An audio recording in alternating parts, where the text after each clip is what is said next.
Scene start होता है एक गाड़ी से, गाड़ी जो एसएफएस चला रहे थे और डेविड को कहीं लेके जा रहे थे। एसएफएस ग्रुप के सोल्जर्स डेविड को एक लैब पे लेके जा रहे थे, लैब जिसमें डिफरेंट पॉइजनस क्रिएचर्स पे रिसर्च किए जाते थे। लैब में जाने का पर्पस बहुत सिंपल था, डेविड एसएफएस ग्रुप के सोल्जर्स को एक पॉइजनस वेपन बना के जो देने वाला था। देखते ही देखते सब लोग रिसर्च लैब में पहुंच जाते हैं और गाड़ी से उतरकर लैब की ओर जाने लगते हैं। शैंगजिंग पॉइजन रिसर्च इंस्टीट्यूट बहुत बड़ा था, जिसके अंदर एसएफएस ग्रुप घुसते ही खो गया था। शैंगजिंग पॉइजन रिसर्च इंस्टीट्यूट पे वैरायटीज ऑफ पॉइजनस क्रिएचर्स थे जो वहाँ दुनिया के हर एक कोने से लाए गए थे। कुछ क्रिएचर्स जो बाहर दुनिया में एक्सटिंक्ट हो चुके थे, शैंगजिंग पॉइजन रिसर्च इंस्टीट्यूट पे वेल प्रिजर्व्ड थे। शैंगजिंग पॉइजन रिसर्च इंस्टीट्यूट पे डेविड आके बहुत इंप्रेस हुआ था और वहाँ के डिफरेंट क्रिएचर्स को देखने में वो लग पड़ा था। कुछ पॉइजनस स्नेक्स को देख डेविड का मन भी ललचा उठा था और डेविड के भुक्कड़ शिकारी नजरों को देख सांप भी कांपने लगा था। तभी रिसर्च इंस्टीट्यूट का एक मेंबर डेविड और एसएफएस ग्रुप के मेंबर्स को देख लेता है और उन सबको रिसर्च इंस्टीट्यूट में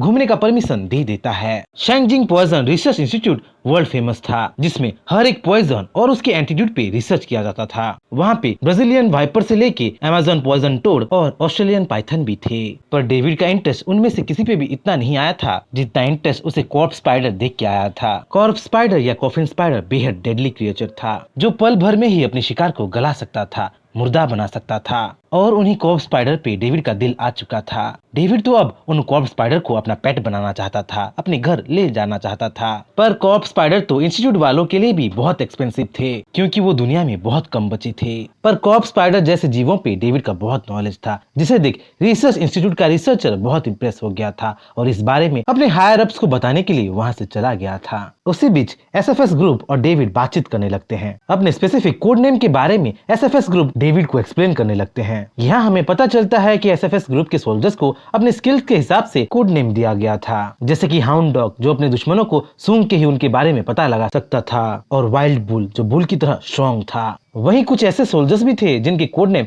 डेविड को बिल्कुल पसंद नहीं आ रहा था और उनके लिए वो न्यू कोड नेम सोचने भी लगा था। डेविड उनके लिए अजीब से कोड नेम्स निकालने लगा था जो असल जिंदगी में पोर्न मैगजीन का नाम था। ऐसे नाम एसएफएस ग्रुप कैसे एक्सेप्ट कर सकते थे? इससे अच्छा तो वो सुसाइड कर सकते थे। उसी बीच रिसर्च इंस्टीट्यूट के सिक्योरिटी ऑफिस में कुछ अजीब सा दिख रहा था। एक अजीब सा मोटू सा आदमी कॉर्प्स स्पाइडर के पिंजरे में घुसने की कोशिश कर रहा था। देखते ही देखते वो मोटू सा आदमी पिंजरे के अंदर घुस जाता है और कॉर्प्स स्पाइडर के बीचों बीच गिर जाता है। जहां ये सब देख सिक्योरिटी ऑफिसर्स और एसएफएस ग्रुप के मेंबर शॉक में आ गए थे। वहीं जहरीले कॉर्प्स स्पाइडर डेविड को काट नहीं रहे थे, बल्कि गोल्डन मौत के इफेक्ट की वजह से डेविड के साथ कॉर्प्स स्पाइडर खेलने लगे थे, उसके साथ पालतू जानवरों की तरह बर्ताव करने लगे थे। तभी वहां शैंगजिंग पॉइजन रिसर्च इंस्टीट्यूट का प्रेसिडेंट आ जाता है और डेविड के एक्शन से इंप्रेस होकर डेविड के साथ वो डील करने लगता है। क्योंकि कॉर्प्स स्पाइडर को डेविड अपने साथ ले जाना चाहता था तो प्रेसिडेंट इन सब के लिए उसको परमिशन दे देता है। पर प्रेसिडेंट का भी एक कंडीशन था। प्रेसिडेंट कॉर्प्स स्पाइडर से बनने वाला ब्यूटी प्रोडक्ट्स का फॉर्मूला डेविड से जानना चाहता था।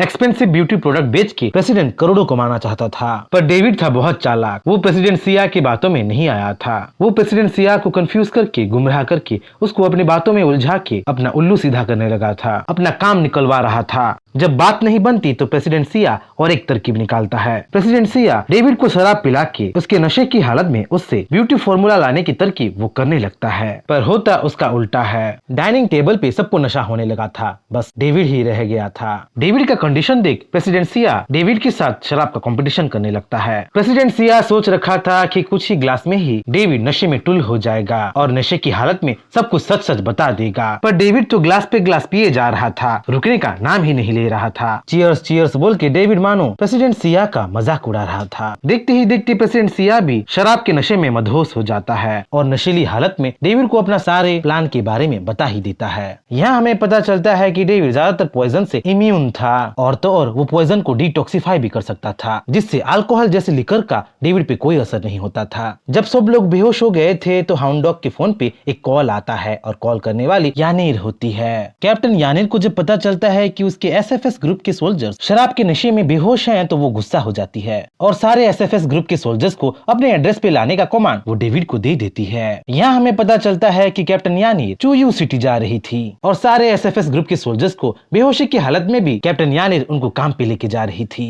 सारे सोल्जर्स को कैरी करने के बहाने डेविड भी यानिर के साथ चला जाता है और मुफ्त की हेलीकॉप्टर की सवारी वो करने लगता है। जब सारे सोल्जर्स को होश आता है तो वो अपने आप को वो हेलीकॉप्टर में पाते हैं और सिचुएशन के बारे में जान के वो शर्मिंदगी महसूस करने लगते हैं। वहीं कैप्टन यानिर भी मौजूद थी और सारे सोल्जर्स को होश में आते ही उनको डांटने लगी थी। वहीं पे डेविड भी सोया था और नींद में वो बहुत कुछ बड़बड़ा रहा था। नींद में डेविड बोल रहा था कि यानिर एक चुड़ैल है जो जबरदस्ती उससे किस लेती रहती है। अपने बारे में ऐसी बातें सुन यानिर भड़क गई थी और मोटू को होश में आते ही सबक सिखाऊंगी बोल के मन ही मन ठान ही ली थी। एसएफएस ग्रुप के मेंबर्स डेविड को नींद से उठा लेते हैं और पिछली रात के बारे में उससे पूछने लगते हैं। यहाँ हमें पता चलता है कि प्रेसिडेंट सिया के एग्रीमेंट पे डेविड साइन कर दिया था, पर प्रेसिडेंट सिया डेविड से डील नहीं किया था, पर डेविड के रूप में वो एक डेविल के साथ डील कर दिया था क्योंकि प्रेसिडेंट सिया जल्द ही पछताने वाला था। डेविड उसकी कंपनी को ओवरटेक जो करने वाला था। एनफ रॉ मटेरियल्स मिलने के बाद डेविड कंपनी को ओवरटेक करके प्रेसिडेंट सिया को नौकरी से भी निकालने वाला था। जब एसएफएस ग्रुप के मेंबर्स डेविड को पूछने लगते हैं कि कहीं वो उनको कैरी करने के बहाने कैप्टन यानिर से तो मिलने नहीं आया है, कहीं वो कैप्टन यानिर के साथ टाइम स्पेंड करना तो नहीं चाहता है, तब डेविड साफ साफ मना कर देता है और बोलने लगता है कि वो यहाँ पे बस फ्री में हेलीकॉप्टर में बैठने आया था, फ्री का खाना खाने आया था और हेलीकॉप्टर की ब्यूटीफुल एयर होस्टेस से मिलने आया था। पर हेलीकॉप्टर में आने के बाद उसको कुछ नहीं मिला, ना ही हॉट लेडीज ना ही फ्री का खाना, बस वहाँ बदसूरत कैप्टन यानिर ही मिल गया। जहाँ एसएफएस ग्रुप के सोल्जर्स और डेविड बातचीत कर रहे थे वहीं कैप्टन यानिर उनके बातचीत को सुन गुस्से से भड़क रही थी और वो सारा गुस्सा वो डेविड पे ही उतारने वाली थी।